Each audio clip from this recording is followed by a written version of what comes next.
great. Thanks so much for the great introduction. It's really great to be here with so many educators around the world today for the Kahoot Summit. I think the easiest thing to do is dive right in, because what we're going to do today is we're going to explore a really cool program called Exploring by the Seat of Your Pants. And then we're going to go on a little virtual field trip to Costa Rica. So bear with me as I share my screen here, and then we will get right into the action. So I was briefly introduced there a moment ago. My name is Joe Grabowski. Flashing a pic of the fam here, my wife Liz and my two kids, my rescue mutts. Really the reason why I do everything I do in science, education, and exploration. I'm an explorer at the National Geographic Society, which has led me to some amazing experiences all around the world, meeting incredible people. And then if I could be doing anything other than hanging out with all these amazing educators today, it would be scuba diving. So I've been diving since 2007, and I've had the pleasure to do it all over the world. So you've got this beautiful picture of our hammerhead shark here, and that leads into my story. My story and my passion for bringing science, exploration, adventure, and conservation live into classrooms around the world. It really began when I was still teaching in the classroom. And I had students who, no matter what I said to them, they would not believe that sharks don't deserve the reputation that they have. They're misunderstood. There's lots of myths. They're not the man-eating, killing machines. So I thought, let's bring reinforcements into my classroom. I invited the crew from Sharks for Kids to hang out with my students virtually, marine biologists from Florida and the Bahamas. And in 45 minutes, they flipped the script on my students. They taught them about sharks, about their experiences, diving with them, filming them all over the world. And then they really hit home with facts like we're removing 75 to 100 million sharks from our ocean every year. So by the end of this session, not only did they love sharks, they wanted to protect sharks. So we found out there was going to be a shark call in Western Australia, and we wrote open letters to the Premier of Western Australia. In the process of doing this, we made global headlines in our local city, and then headlines around the world, like here in Western Australia. Throughout this process, my students took part in public service announcements, radio shows. We made videos for conservation groups in Australia. It was an amazing experience because I got to watch my students become global citizens. I got to watch them realize their voice could have an impact on the other side of the world, and they didn't have to wait till they were an adult to stand up for things they were important to. And they even brought this learning to our entire school board. So through grants and community outreach, for several years, we brought speakers from all over the world live to 8,000 plus students in our school board. So an amazing experience at the classroom level led to launching Exploring by the Seat of Your Pants. So Exploring by the Seat of Your Pants is all about inspiring the next generation of scientists and explorers. And we do this by bringing those on the front lines of science, exploration, adventure, and conservation live into classrooms around the world through guest speaking and virtual field trips. So we've been doing this since 2015 now. We have hosted well over 3,000 live events for classrooms. We have had well over 500,000 students join us, and we've worked with scientists and explorers from over 95 countries around the world. Best part of all, it's free for classrooms everywhere. We've never charged a classroom for what we do, and we're never going to. So instead, we chase grants and corporate sponsorships and donations and things like that. But that level playing field where any classroom can be inspired, any student can take part is really, really important. We reach a large amount of students by using the StreamYard platform. So we have camera classes who join right on camera, interact, we can see, we can hear them, they can interact with the speaker. At the same time, all of our events stream live via YouTube, meaning any number of classrooms can tune in live that way, and they can send in questions via the chat. We also play live Kahoot events during each of our live sessions. So classrooms around North America and the world can compete against each other during all of the live sessions. All of the events record to our YouTube channel, Exploring by the Seat of Your Pants, with over 2,000 live events that educators can use whenever they want those recordings. We work with some amazing groups over the years, tons of really cool organizations we've had the pleasure of working with, but as well as really cool organizations, we've worked with hundreds and hundreds of individual scientists and explorers from all over the world. So a few pictures of classes in action here. You can see how excited they get, how interactive it can be. You can see what a virtual field trip could look like. This is live at the Sea Turtle Hospital in the Florida Keys.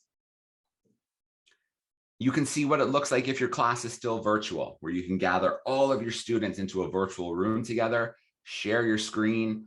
Everybody can still take part together, even though they're at home.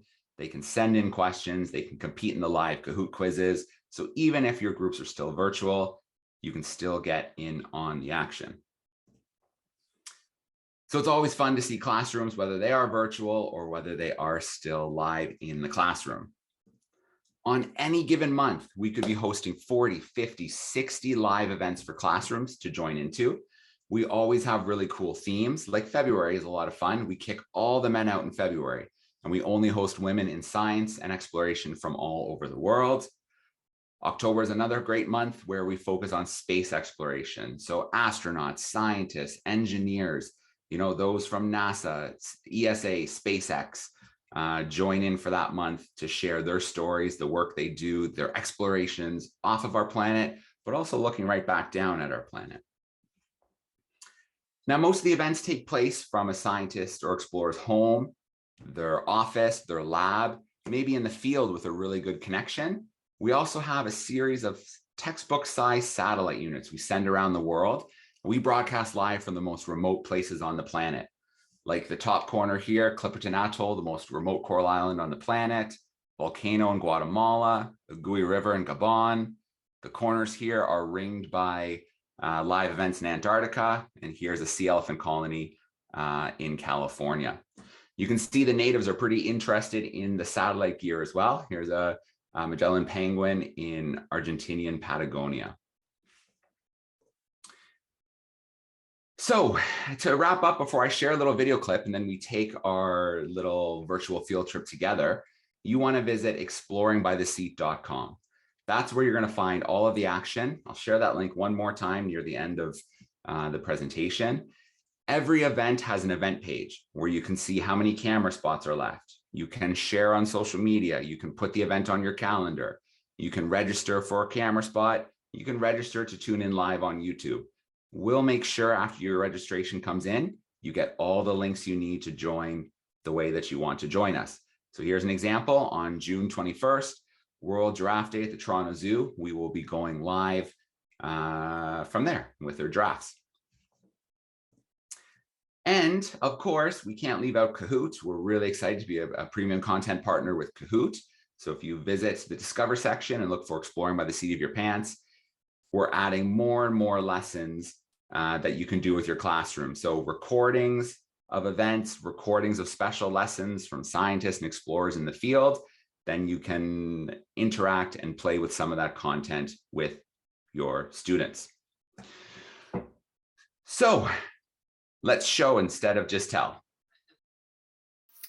Well, hello to all of you, wherever you are in the world. This is Jane Goodall, usually known by young people as Dr. Jane. And so, this year is actually the 60th anniversary of when I first went to Africa, to Tanzania, to study chimpanzees in Gombe National Park.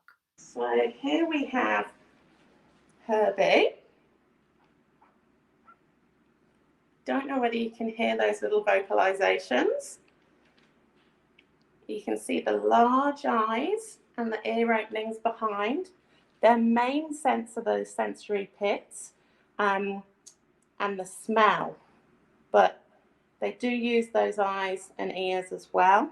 It would be something like this. It starts with a and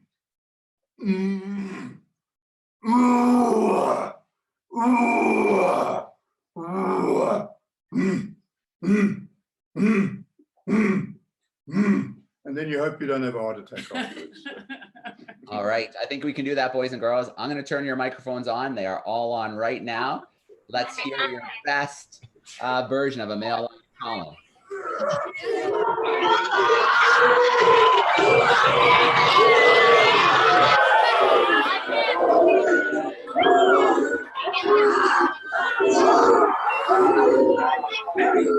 I'm going to be nice and quiet and show you a big guy.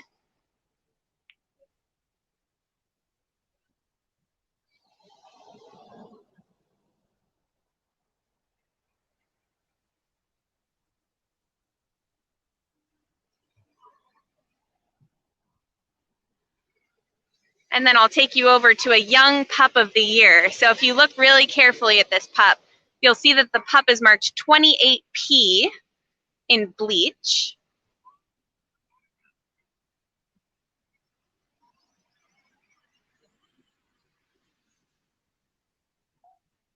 We're going to go live right now to Nico, flying by helicopter. Nico, how you doing? Hey Joe, good afternoon to everybody there, and nice having you live streaming with us today. Thank you so much. A privilege on Rhino World Rhino Day. We've got a visual. We can see them on the ground. Yeah, so we're gonna just gonna put away the camera now, and then we're gonna start with the darting process. Okay, Joe. So what we've got is we just put a blindfold up for the Rhino. So you can see we're just gonna let her go down quickly.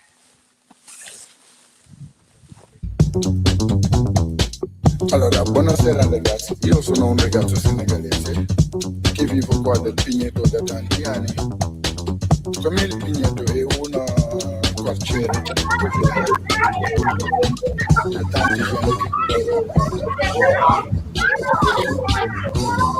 che stanno facendo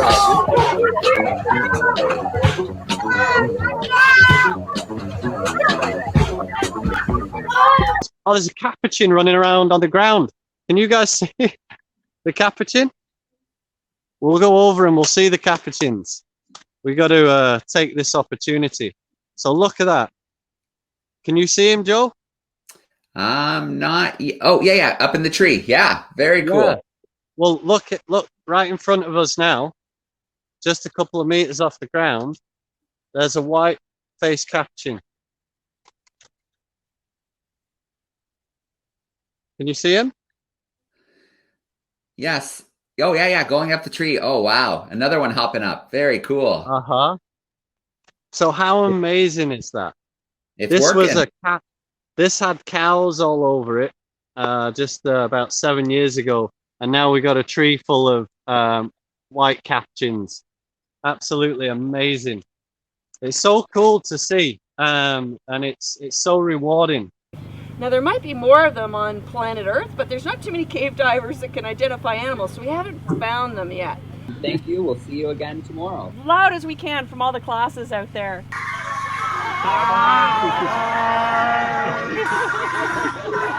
Well, I hope you enjoyed a little taste of exploring by the seat of your pants. That's kind of a small peek as to what a classroom event can be like, what your explorations can be like with us. And I'll leave you with this slide before we head out on our virtual field trip together. So if you want to reach out via email, you've got the email there. If you want to connect via social media, via Twitter or Instagram, the first two handles of each are my personal ones. And then the second two handles are for Exploring by the Seat of Your Pants. And most important of all, get over to exploringbytheseat.com. About midway down the page is your opportunity to sign up for the newsletter.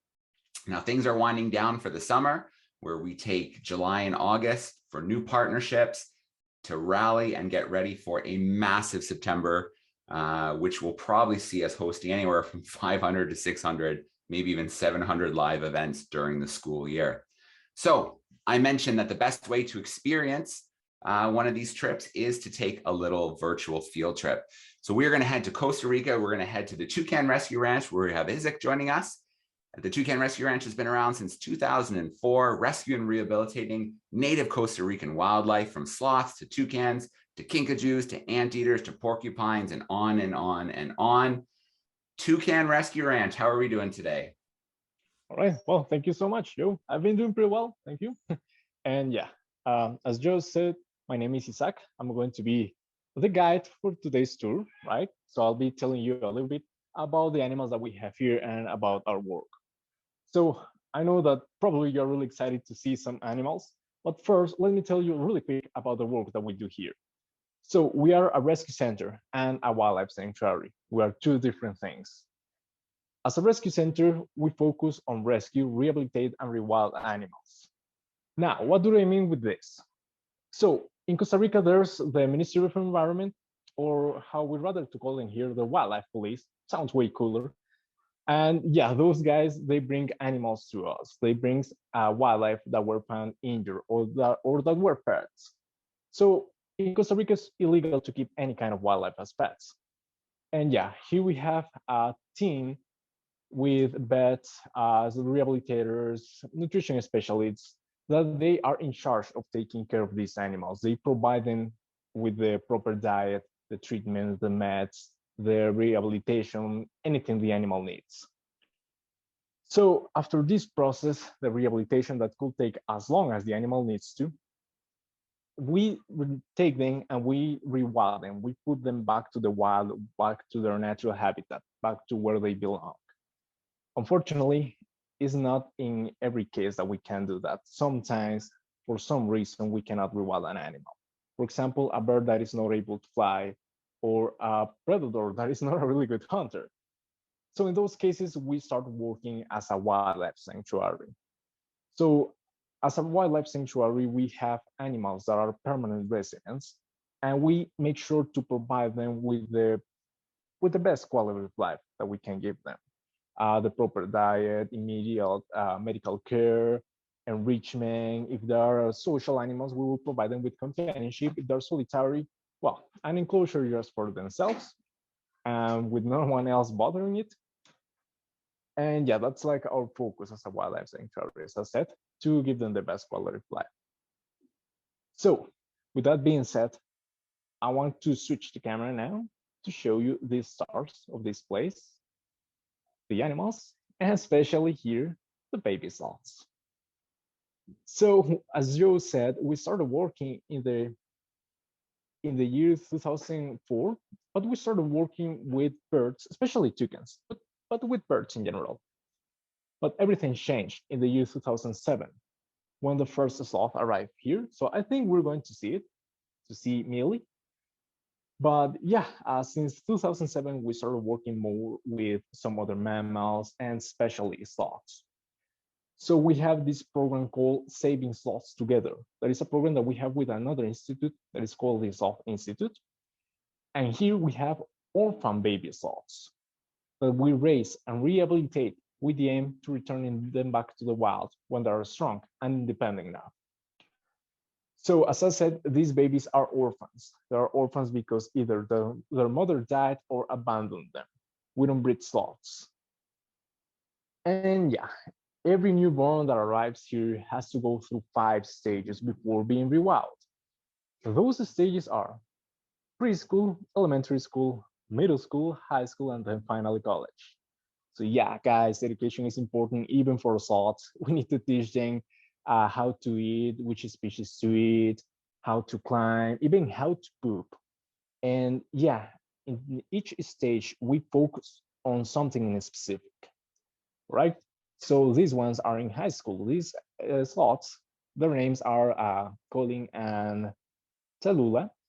Colin and Tallulah are in high school, and yeah, they're learning here how to climb. They're like eating more solids. As you can see, here we give them this whole structure where they can climb and get practice, and the leaves that they eat.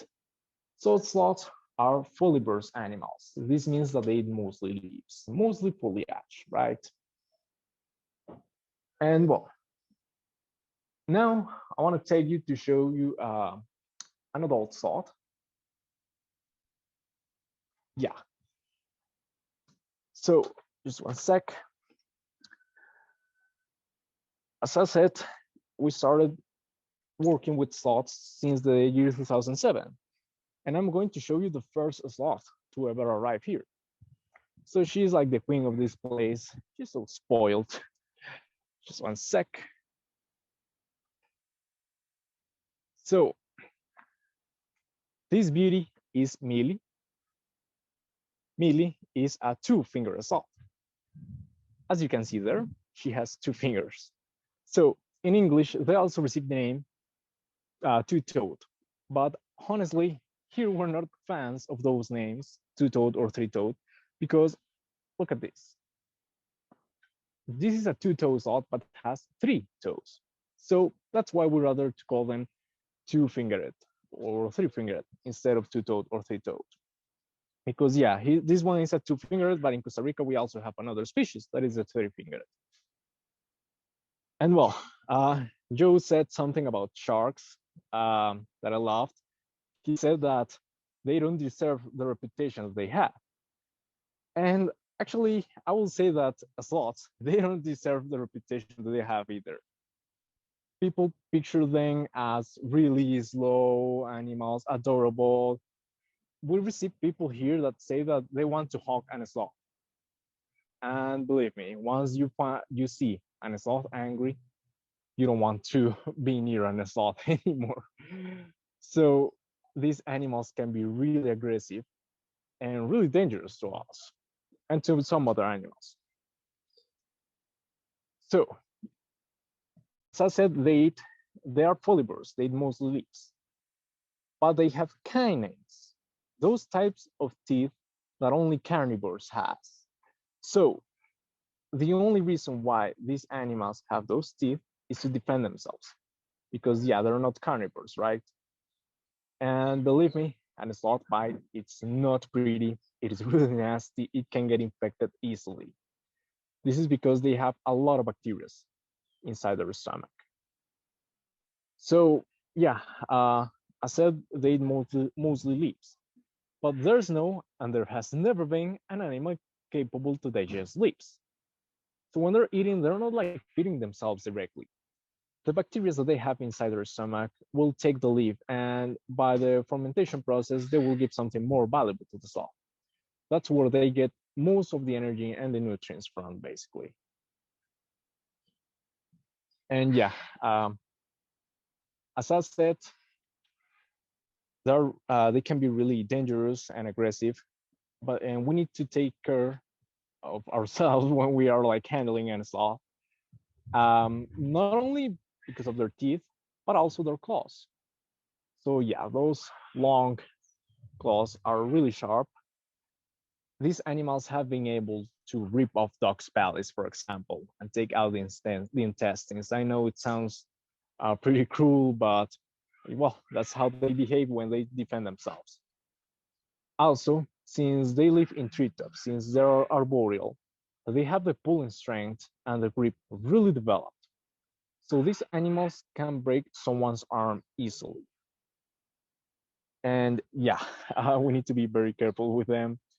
When we receive a wild sloth, for example, that needs to be treated at the clinic, it requires 5 people to hold it.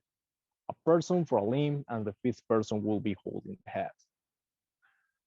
So yeah, I guess sharks aren't as dangerous as most people think, and sloths, they're not as friendly as most people think.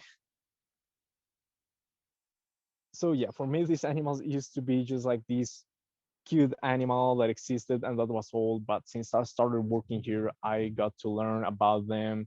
They are super interesting animals, and despite we have a lot of information compared to past years, they are still a mystery, and there's a lot of things that we don't know yet, we don't have an answer yet for. For example, their lifespan. The book says that these animals can live between 25-30 years. First of all, I don't believe that someone has followed an entire sloth life. And secondly, the oldest living sloth is one that lives in a zoo in Germany, and it's 52 years old. So, as I said, the bacteria will do the fermentation process inside the sloth stomach. This process might be kind of slow, so for that reason, the sloth needs to maintain their food in their stomach for a while to give time to the bacteria to do their work. And for that reason, they develop an slow metabolism, which is the main reason why they tend to have slow movements. Although I don't like to say that they're slow, because they're not. As I said, there's like this huge misconception about sloths. They're not really slow. They move slow sometimes because they rather to save energy. They're like highly focused on it because, as you can imagine, leaves, they don't have like too much energy. They don't provide too much energy. So yeah, that's why they tend to move slow. But if they want to be fast, they could be, especially when they feel threatened and when they try to defend themselves. Right? And well, yeah, because they have this really slow metabolism, it takes up to a week to digest just one meal. For the same reason, they defecate once per week. Now, for doing that, it's really interesting. They descend to the ground. Another thing that we don't know yet. And that's why it's so important to research about them. We don't know why they descend to the ground. Because if you think about it, it makes no sense. They will have to spend energy descending, and in theory, they're more vulnerable on the ground. So yeah, no one knows why they defecate on the ground yet. Although there are several hypotheses, but none has been like 100% proven.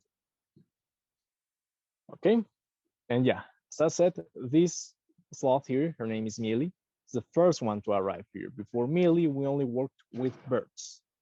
So yeah, she gave us more work to do, but we couldn't be more happy. And okay, I think Millie is going to sleep now. I'm going to respect that. And now I'm heading to the toucans enclosure to tell you a little bit about the birds that we wanted to rescue at the beginning, right? The thing is that, yeah. As you make your way over there, I just maybe let's take a minute and just talk about classrooms visiting the Toucan Rescue Ranch virtually. Do you have a guess how many students have visited the ranch virtually this year?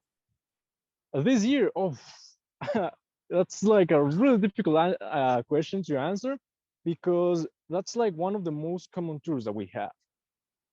And yeah, we do that all over the world. So we have received classrooms from the US, England, Asia inclusively. So yeah,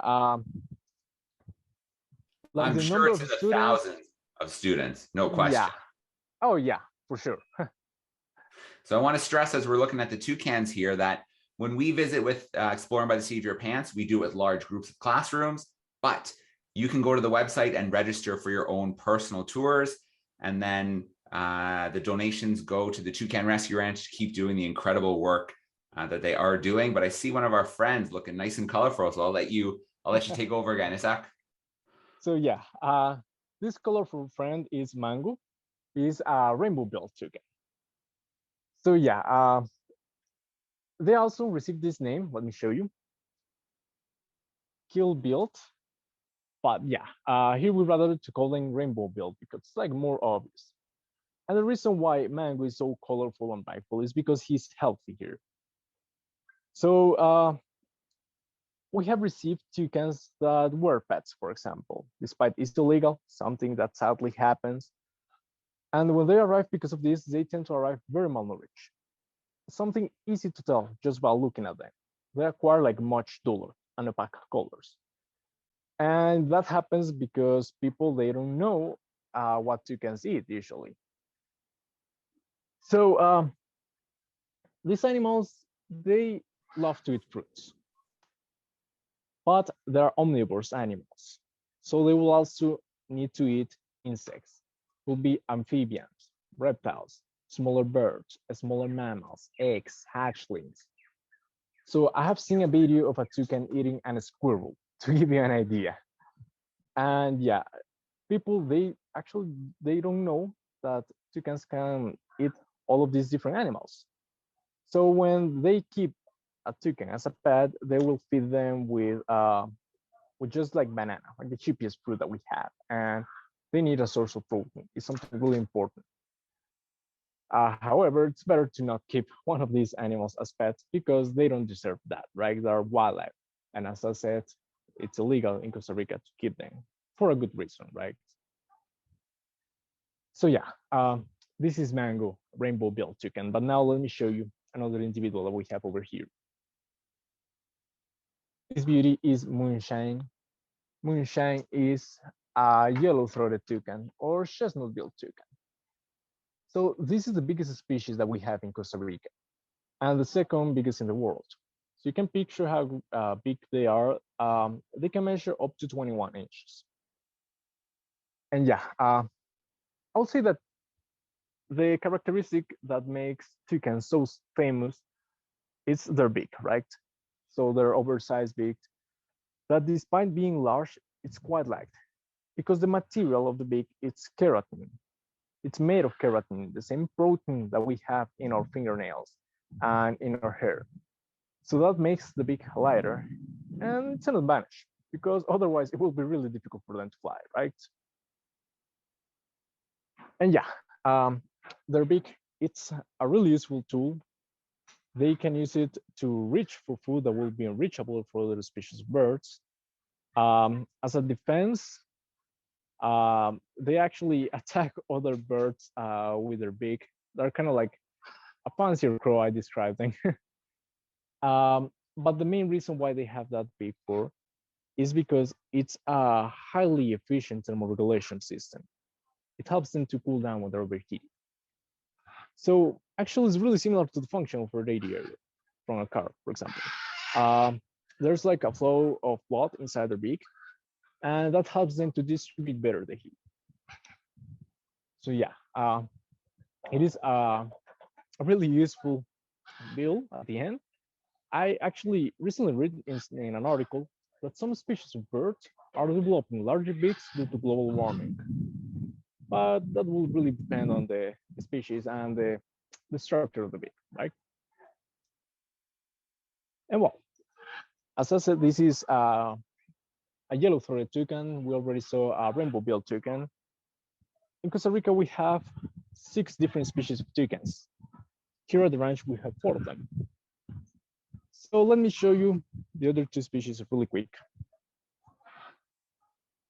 So there, I don't know if you can see it, but there we have some colored aracaris. Oh, there's one, right? I think that's gobbles. Yeah, they are colored aracaris. And over here, we have fiery-billed aracari. This is a Scooby. So yeah, these 2 species are really similar, but they have their differences. For example, the bill coloration. That's always key to distinguish between similar-looking species among toucans. This one has kind of like a reddish beak. The other species, let me show you, they have a more chalky white color, I will describe it. Also, take a look at the belly band that they have. So they have this thin black belly band. It has a little bit of red, but it's mostly black.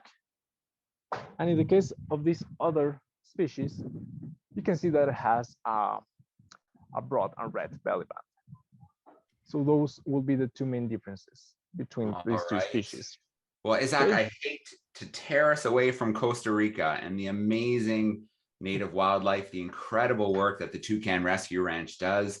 toucanrescueranch.org. If any educators want to check it out and take that opportunity to sign up for one-to-one connections with the Toucan Rescue Ranch.